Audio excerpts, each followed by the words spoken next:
Wake up and smell the coffee, Mr. LaRusso. Extreme situations require extreme measures.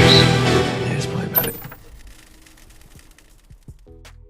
Yo, guys, back to Cobra Kai Karate. Go back to a brand new video, and sorry this video is coming a little bit later. I wanted to record it last night, but I was having some technical difficulties to say the least.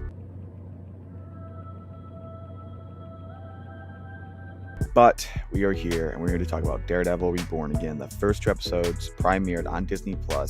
And I know I haven't been very vocal about this on my channel because I have been a Cobra Kai channel, but Daredevil is one of my favorite TV shows of all time. I absolutely adore it. And when they're making this, I was obviously a bit concerned, but when I started seeing the trailers, when Punisher was going to be in it, I got very, very excited. And here we are at the first 2 episodes, and I will be covering this throughout my channel, talking about it. So yeah, we're going to get right into this, and this is spoiler. You guys have not seen it, go check it out, because it starts off with some pretty big spoilers, to say the least. So we're going to get right into this. Let's kick it off. Okay, I feel like I kind of had to address the elephant in the room here. I really can't even continue without bringing this up. But yeah, it starts out with the scene. Obviously, we see Matthew Murdock, Karen, Foggy, all back in New York, going back to the bar. Everything looks good. He's recruiting this new girl to their office, and then when there's this cop retiring and all this stuff, I'm like, okay. Then Bullseye comes in and he just starts shooting everybody, and then he shoots Foggy. And before I even get into this scene, because it was a great scene, I want to talk more about that. I feel like I just need to talk about Foggy's death, because this has been a huge, I guess I could say, a rumor, then leak, and then kind of a spoiler, because I knew this was going to happen. I think most people did. I just did not expect it to happen like this. Like at the first 10 minutes, I was completely shocked. And yeah, I'll just get this out of the way because I am a bit mixed about these 2 episodes. Some I love, some I do not. This is the one, I guess this is the pivotal, or I guess the main objective of why I kind of not like some of this stuff, or some of the stuff I do not like. This is the one part I hated the most. And these are my reasons why. First off, I'll talk about the scene after, because the scene was amazing, but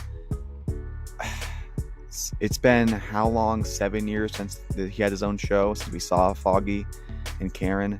Well, I guess Karen was in Punisher season 2, but still, it's been 7 years. And it's like, to kill off a main character in the first 10 minutes, and then have a whole year time jump, and then Karen just is in San Francisco. She has one scene, and in the first 2 episodes, it's really not about that at all. We don't feel the emotional weight. Obviously, Daredevil quit being a vigilante because of this. We can see that, but we don't really see any scenes of him talking. We don't see any scenes of him mourning. We don't really see any scenes about any of that. And then we just get to see these other side characters, like these new side characters, new lawyer, this therapist, now White Tiger. I feel like they're just jumping the gun on the story a little too much, where it's like, I think the first episode really should have been just them in building the world and building the tone of what you already started and ended in season 3 of Daredevil. Instead of that, and that could have been the last scene of episode 1, and that could have pushed into the story. I feel like the first 10 minutes, I do not like that. And I feel like they're doing a little too much. They're kind of building up the story. They're overlapping each other.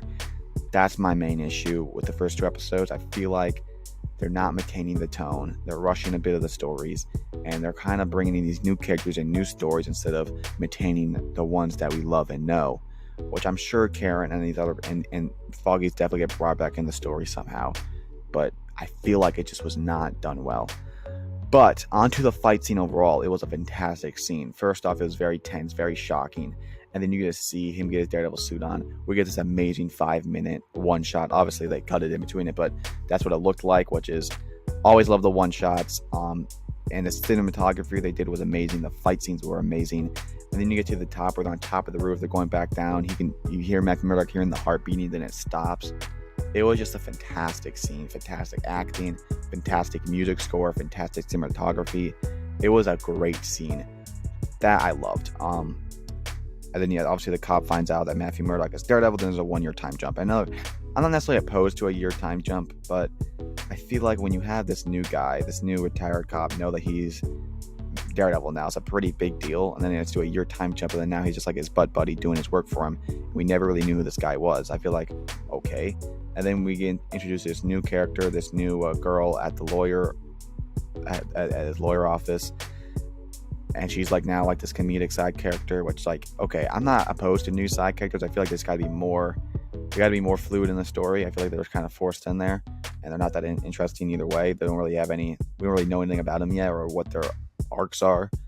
So that's my only real problems. I know this might sound like a negative review. I do like this stuff, but like I like to get the negative stuff out of the way, or I get sidetracked. Not talk about the positive. And yeah, I guess the only other negatives I really do have would be I would say the King. I love the Kingpin stuff. I feel like the Kingpin, him becoming the mayor, was a bit rushed. I feel like him becoming the mayor in the first episode. I really wish we just saw him get the rise back in politics. We saw more of the election and more of becoming the mayor. I feel like that stuff should have been set up a little bit more, considering the fact he's been to jail twice. I feel like there's been a little bit more stuff there. And then other stuff like, I don't know. I feel like they're just kind of addressing some stuff. Like they never really addressed how Kingpin even got out of jail after season 3 of Daredevil. They never really addressed the blimp on how that affected the world. If that even I guess it's a part of it. It is a part of the MCU. I feel like they're just leaving a lot of plot holes to not addressing this. I feel like the show feels like it's just a Daredevil show, and it's not following season 3. If it was just a Daredevil show, I have a lot more positive things to say. But following season 3 of Daredevil and what you left off this character in this world, I feel like you're just going in and out of stuff way too quickly, and you're really just kind of rushing the story. And that was my biggest concern going in. But now onto the positive stuff. I really did love. First off, it's great to see Matthew Murdock back, and I thought the acting was very, very good. My number one thing I loved about this the most was the cinematography. We seen some amazing shots, more specifically of Kingpin, and the shots we saw of him on the roof, and the cinematography of Daredevil, and the red, and the shots of him. They're kind of capturing the emotion of the world and him around him. And you're kind of doing these like little interviews on the street of New York, and he's hearing people talk about a Kingpin. I feel like they're saying so much without doing so much, and that's always so good to see. Now, I don't think it's as good as Netflix cinematography. I do think it's a little bit too big, too cinematic, and they put too much audio in. I feel like it's not like the slow-paced scenes like Daredevil used to be, but it's still one of the best we've seen in Disney. Probably the best we've seen in Disney Marvel show ever.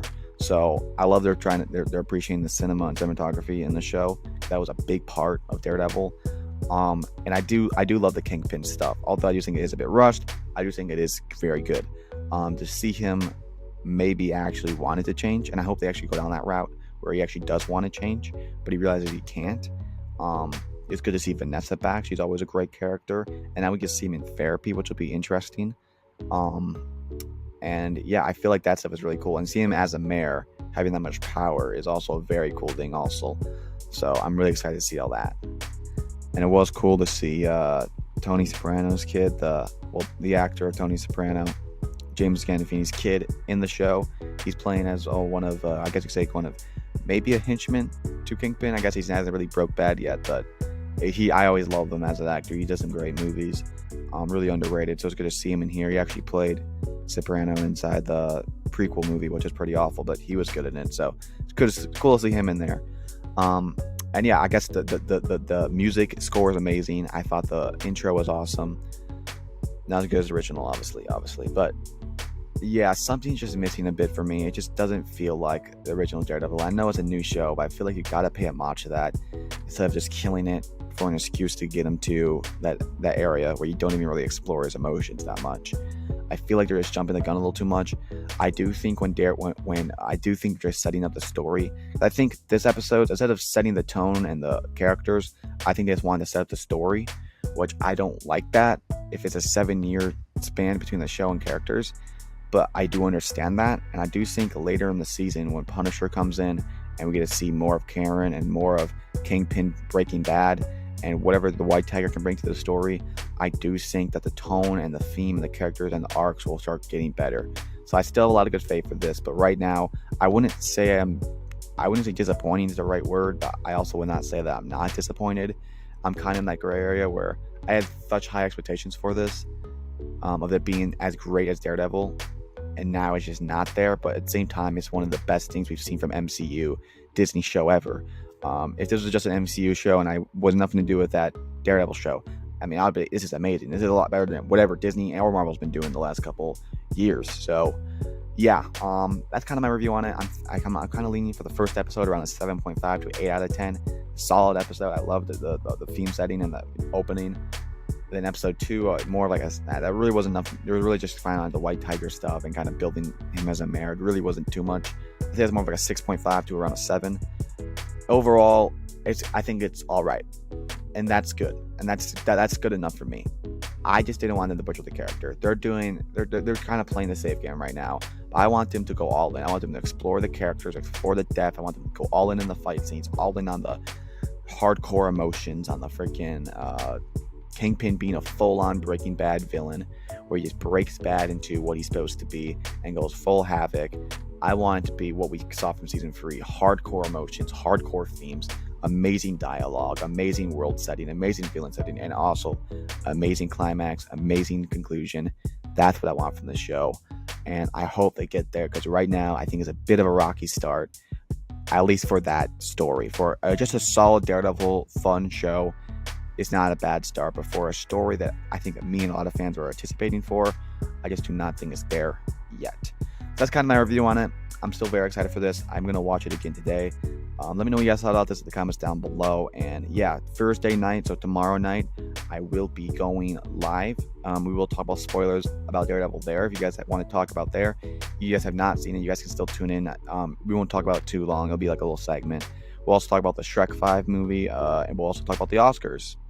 So yeah, we have a lot of stuff to talk about. So see you guys there, and always remember, extreme situations require extreme measures. And I got to stop my outro real quick, because I have a Sam video coming either Thursday or Friday, maybe Saturday. So stay tuned for that. But anyway, extreme situations require extreme measures. Peace out.